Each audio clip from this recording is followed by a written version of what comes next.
Boa tarde. Jeremias 51, estamos chegando ao fim. E eu venho falar para vocês do versículo 1. Assim diz o Senhor: Eis que levantarei um vento destruidor contra a Babilônia e contra os que habitam no coração dos que se levantam contra mim.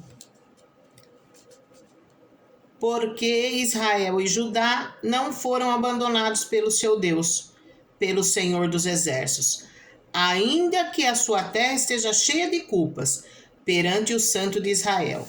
Então a gente vê que haverá destruição da Babilônia, mas Deus faz questão de dizer que Israel e Judá haverá restauração, haverá continuidade, né?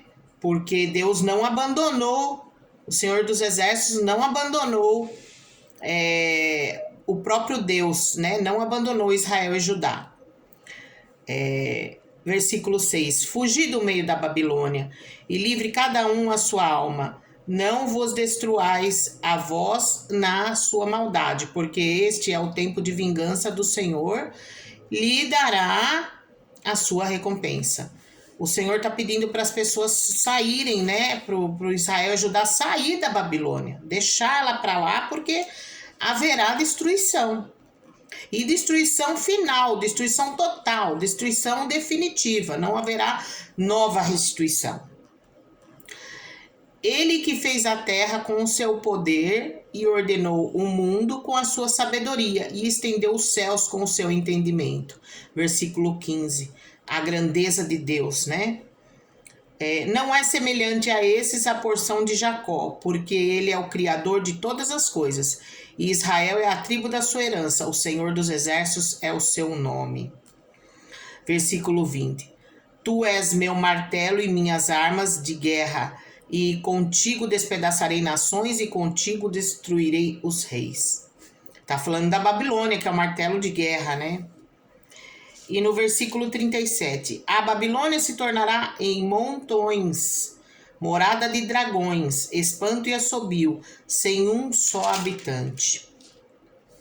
E aqui no versículo 63, e será que acabando tu de ler este livro, o atarás a uma pedra e lançarás no meio do rio Eufrates, e dirás, assim será fundada a Babilônia, e não se levantará por causa do mal que eu hei de trazer sobre ela. Eles se cansarão. Até aqui as palavras de Jeremias.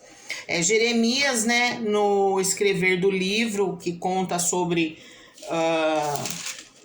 o fim da Babilônia, a destruição, ele colocou uma pedra nesse livro e jogou no meio do Eufrates para afundar, assim como a Babilônia afundou, né?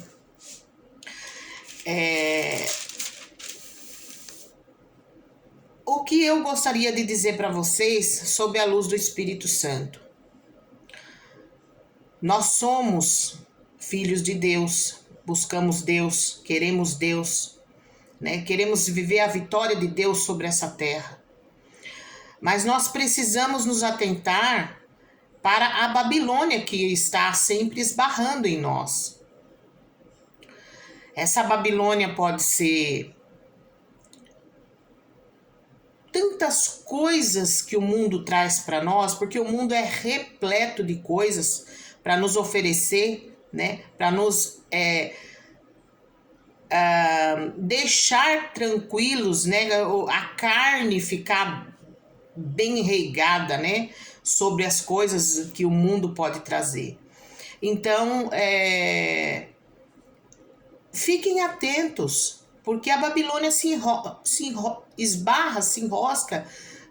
sobre nós de todas as formas, né? O cigarro, a bebida, prostituição, né? Todo tipo de relacionamento. Aí hoje em dia a gente tem os relacionamentos homossexuais, né? A Babilônia, ela se enrosca todo o tempo sobre nós, né? Às vezes a gente escuta que não pode falar que é preconceito, mas como é que fica? Os nossos filhos, os nossos netos precisam saber disso, né? Que Deus não se agrada do homossexualismo, da bebida, da luxúria. Então a gente tem que estar sempre com os olhos fitos na graça de Deus, no poder de Deus, né? Na comunhão com os irmãos, na comunhão com as coisas de Deus, evitar ao máximo contato. Olha só, Deus diz: fugir do meio da Babilônia e livre cada um a sua alma. Não vos destruais a vós na sua maldade, porque este é o tempo da vingança do Senhor. Ele lhe dará a sua recompensa. Então, que nós sejamos fortes para fugir das Babilônias que existem ao nosso redor. E finda-se a cidade da Babilônia nesse capítulo, né? Ela foi destruída, não sobrou nada. Ela que foi um gigante, mas na mão do Senhor, que ela não assumiu que era o poder de Deus. Ela quis se engrandecer a si mesma. E tudo que tem arrogante precede a ruína, por isso ela virou a própria ruína, porque ela se engrandeceu. Como que se ela fosse forte, que ela era forte, destruía as outras cidades, mas o poder era de Deus. Então hoje se finda este capítulo 51. E com isso a gente está caminhando para o capítulo 52.